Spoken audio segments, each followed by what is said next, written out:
మే 9, 10, 11, 12వ తారీఖులలో కన్యరాశి వారు మీరు అవునన్నా కాదన్నా ఖచ్చితంగా గుర్తుపెట్టుకోండి, వీరే మీ శత్రువులు.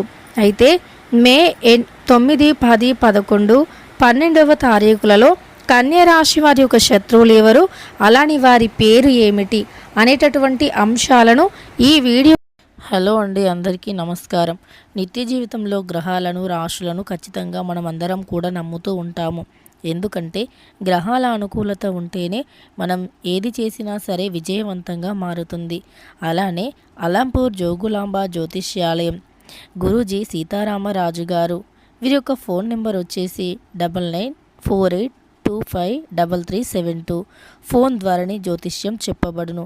ప్రేమించిన వారు దూరం పెట్టడం, భార్య భర్తల మధ్య గొడవలు, అత్త కోడళ్ల మధ్య మనస్పర్ధాలు, పెళ్లి కుదరకపోవటం, విద్య, ఉద్యోగం, వ్యాపారం, చెడు ప్రయోగ నివారణ మొదలగు ఎటువంటి సమస్యలకైనా పరిష్కారం చూపగలరు. స్త్రీ పురుషుల ఎటువంటి సమస్యలైనా సరే ఖచ్చితంగా పరిష్కారం చూపగలరు. నమ్మకంతో గురువు గారికి ఒక్కసారి ఫోన్ కాల్ చేసి మీకున్న ప్రతి తెలుసుకుందాం. వీడియోని ఎక్కడా కూడా స్కిప్ అనేది చేయకుండా చివరి వరకు చూడండి. అప్పుడే మేమేం చెబుతున్నామో మీకు పూర్తిగా అర్థమవుతుంది.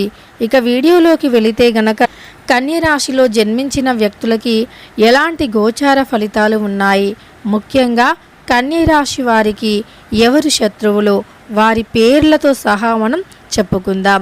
అయితే కన్యరాశిలో జన్మించిన వ్యక్తుల యొక్క వ్యక్తిత్వం ఎలా ఉంటుందో కూడా ఇప్పుడు మనం తెలుసుకుందాం. కన్యరాశి వారు, ఈ రాశిలో జన్మించిన వ్యక్తులు చూడటానికి అందంగా ఉంటారు, అలానే నాజుగ్గా ఉంటారు, మంచి ఆకర్షణీయమైనటువంటి కళ్ళను కలిగి ఉంటారు, జ్ఞానాన్ని, బుద్ధిని, బలాన్ని కలిగి ఉంటారు. వీరు చాలా నమ్మకస్తులు. ఎవరైనా వీరిని నమ్మితే వారి నమ్మకాన్ని ఒమ్ము చేసే మనస్తత్వం అయితే వీరిది కాదు. అలానే వీరు కూడా అందరినీ అంతే ఎక్కువగా నమ్ముతూ ఉంటారు. అందరూ మనవారే, మంచివారే, అలానే అందరి మనస్తత్వాలు ఒకేలాగా ఉంటాయి. మంచి మనసున్నటువంటి వ్యక్తులు అని కూడా కన్యరాశి వారు అనుకుంటారు. కానీ అది నిజం కావచ్చు, కాకపోవచ్చు. ఎందుకంటే కన్యరాశి వారు చాలా మంచితనాన్ని కలిగి ఉంటారు. అలాంటి మంచి మనసే అందరికీ ఉంటుంది అనుకోవటం పొరపాటు. వీరు చాలా మంచి మనసుని కలిగి ఉంటారు. వీరి మంచితనం, వీరి మంచి మనస్సు ఇవన్నీ కూడా ఖచ్చితంగా ఎప్పుడు అంటే మంచిగా ఉంటుంది. వీరు మంచి వ్యక్తుల్లానే ఉంటారు అనుకోవటం అది పొరపాటే అని గుర్తుపెట్టుకోండి. మంచితనం అనేది మీకు ఉంటుంది, కానీ ఇలా మీరు నమ్మి అస్సలు కూడా మోసపోకండి. ఎందుకంటే మీతో మంచిగా మాట్లాడినంత మాత్రాన వారు మంచివారు అయిపోరు. మిమ్మల్ని ఏదో ఒక రకంగా మభ్యపెట్టాలి అని చూస్తారే తప్ప వారు మంచితనంతో మాత్రం ఉండరు. అలానే మనసు అనేది మంచిగా ఉంటుంది అనుకోవటం, అందరూ ఒకేలాగా ఉంటారు అనుకోవటం ఇది ఖచ్చితంగా పొరపాటే. అయితే కన్యరాశి వారికి ఇదివరకు ఎలా ఉన్నా సరే, అంటే కష్టాలు చూసి ఉన్నారు, సుఖాలు చూసి ఉన్నారు, మంచి మనుషులను చూసి ఉన్నారు, చెడు మనుషులను చూసి ఉన్నారు, సొంత వ్యక్తులను అంటే మీ బ్లడ్ రిలేషన్, మీ కడుపులో పుట్టిన పిల్లల నుండి కూడా కష్టాలను అంటే వారు మిమ్మల్ని మోసం చేసిన రోజులు ఉన్నాయి. వారి వల్ల మీరు ఎదుర్కొన్న బాధలు ఉన్నాయి. ఇలా చెప్పుకుంటూ పోతే 1, 2 కాదు, చాలా అంటే చాలా సమస్యలు కూడా ఉన్నాయి. ఇలా అనేక రకాల సమస్యలు మీ జీవితాన్ని ఖచ్చితంగా అంటే మీ జీవితంలో కొన్ని అనుభవాలను కూడా తెచ్చి ఉన్నాయి అని గుర్తుపెట్టుకోండి. ఈ రాశిలో జన్మించిన వ్యక్తులు అత్యంత గొప్ప మంచితనాన్ని, గొప్ప అంటే మనసు ఉన్నటువంటి మానవత్వాన్ని కూడా ఈ కన్యరాశిలో జన్మించిన వ్యక్తులు కలిగి ఉంటారు. అయితే కన్యరాశి వారు కానీ వీరు మంచిగా ఉన్నంత వరకు మాత్రమే మంచివారు. ఎప్పుడైతే వీరి ఓపిక అనేది నశించిపోతుందో అప్పుడు ఖచ్చితంగా కూడా వీరు ఎవరికి కూడా వినరు. అంటే ఇక వీరి చుట్టుప్రక్కల వారందరికీ కూడా వీరిపైన ఒక ఒపీనియన్ అనేది వస్తుంది. వీరు మంచివారు, అలానే ఓపిక కలిగిన వ్యక్తులు, అలానే మంచి మనసున్న వ్యక్తులు అని. కానీ అలాగని చెప్పి వీరిపైన నిందలు మోపటం, అబద్ధాలు ఆడటం, వీరిని చెడు చెయ్యాలి అని చూడటం, ఇలా మీరు అనవసరంగా వీరిని దూషించటం ఇలాంటివి చేస్తే గనక వీరు ఖచ్చితంగా కూడా మంచి మనసులే, నిజంగా మంచి మనసు ఉన్నటువంటి మనుషులే అయినప్పటికీ సమస్యలు అంటే వీరికి వ్యతిరేకంగా ఉన్నా, లేదా వీరిని చీట్ చేయాలి అని చూసినా, వీరికి అన్యాయం చేయాలి అని చూసినా, వీరిని మోసం చేయాలి అని చూసినా ఖచ్చితంగా కూడా వీరు సహించలేరు, అలానే భరించలేరు. కాబట్టి వీరు అంటే మంచి మనుషులకు మంచివారే, కానీ చెడుగా ఉండేవారికి ఖచ్చితంగా వీరు చెడువారే అని చెప్పుకోవచ్చు. మంచివారికి మంచిగా ఉంటారు, చెడువారికి చెడుగా ఉంటారు. అలానే తప్ప చెడువారికి కూడా మంచిగా ఉండేటటువంటి వ్యక్తులైతే వీరు కాదు. ఎలాంటి వారికి అలానే ఉంటారు. ఈ ఒక్క విషయాన్ని గుర్తుపెట్టుకోవాలి. అయితే కన్య రాశి వారికి ఒక మంచి రోజు అయితే రాబోతుంది. ఇక మీరు ఎవరినైతే నమ్మి ఉన్నారో వారి వల్ల శత్రువులు, అంటే మీ శత్రువులు ఎవరో కూడా తెలిసే అవకాశం కూడా మీకు ఉంది అని గుర్తుపెట్టుకోండి.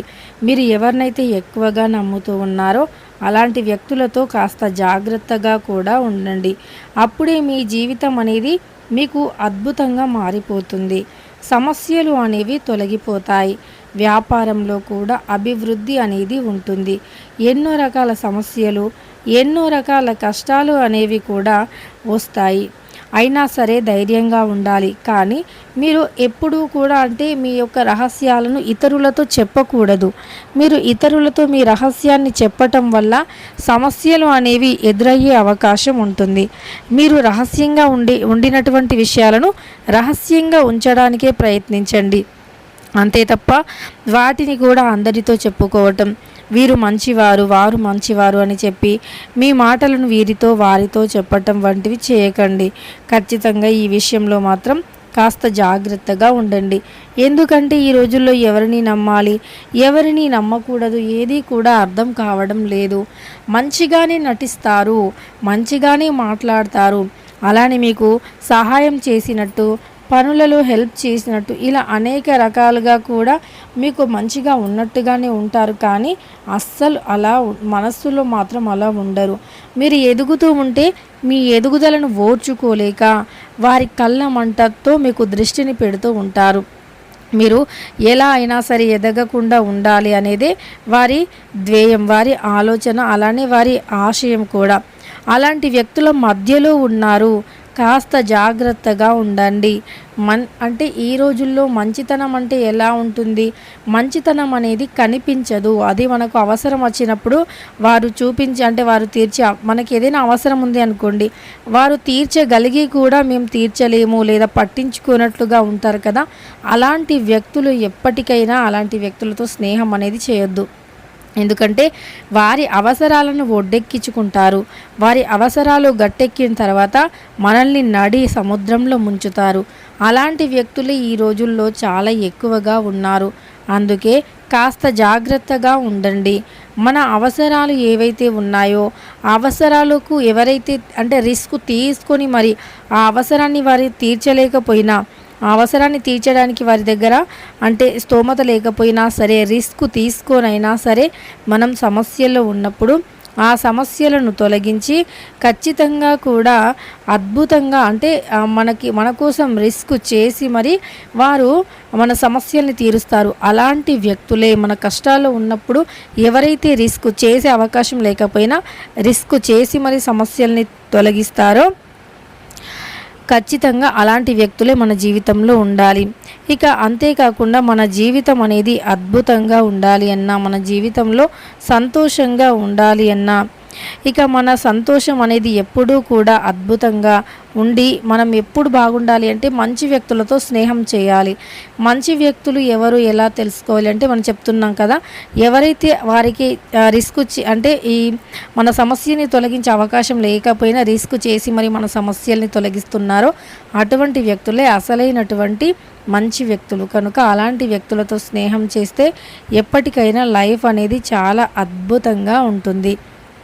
ఇక తెలుసుకున్నారు కదా, ఈ యొక్క కన్య రాశి వారికి ముఖ్యంగా ఎవరు ఎక్కువగా సమస్యలను తెచ్చి పెడతారు అంటే కన్య రాశిలో జన్మించినటువంటి వ్యక్తులకి సమస్యలను ఎవరూ తెచ్చిపెట్టారు. ఎక్కువగా ఎస్ అనేటటువంటి అక్షరం ఉన్నటువంటి వ్యక్తులు మాత్రమే ఏదో ఒక రకంగా రిస్క్ని తెచ్చిపెట్టడం, రిస్క్ అనేది ఖచ్చితంగా వీరికి రావటం, అలాంటి వ్యక్తుల వల్లే సమస్యలు రావటం ఇలా జరుగుతూ ఉంటుంది. కన్య రాశిలో జన్మించినటువంటి వ్యక్తులు ఇలాంటి ఎస్ అనేటటువంటి వ్యక్తులతో చాలా అంటే చాలా జాగ్రత్తగా ఉండాలి. ఇక అప్పుడే మీకు సమస్యలు అనేవి లేకుండా ఉంటాయి, చాలా బాగుంటారు. ఎస్ అనేటటువంటి వ్యక్తులతో చాలా అంటే చాలా జాగ్రత్తగా ఉండండి. ఇక ఎవరిని కూడా గుడ్డిగా నమ్మకండి. ఎవరిని గుడ్డిగా నమ్మినా మీకు మళ్ళీ చిక్కుల్లో పడే అవకాశం అయితే ఉంటుంది. కన్య రాశి వారు జాగ్రత్తగా ఉండండి. ఇష్టదేవత ఆరాధన చేయండి, మేలు జరుగుతుంది. గ్రహాలు అనుకూలిస్తే ఇక అన్నీ కూడా అనుకూలంగా ఉన్నట్టే. అలాంటి గ్రహాలు మీకు అనుకూలించబోతూ ఉన్నాయి. వీడియో నచ్చితే లైక్ చేయండి. ఇలాంటి మరెన్నో వీడియోస్ కోసం ఛానల్ని తప్పకుండా సబ్స్క్రైబ్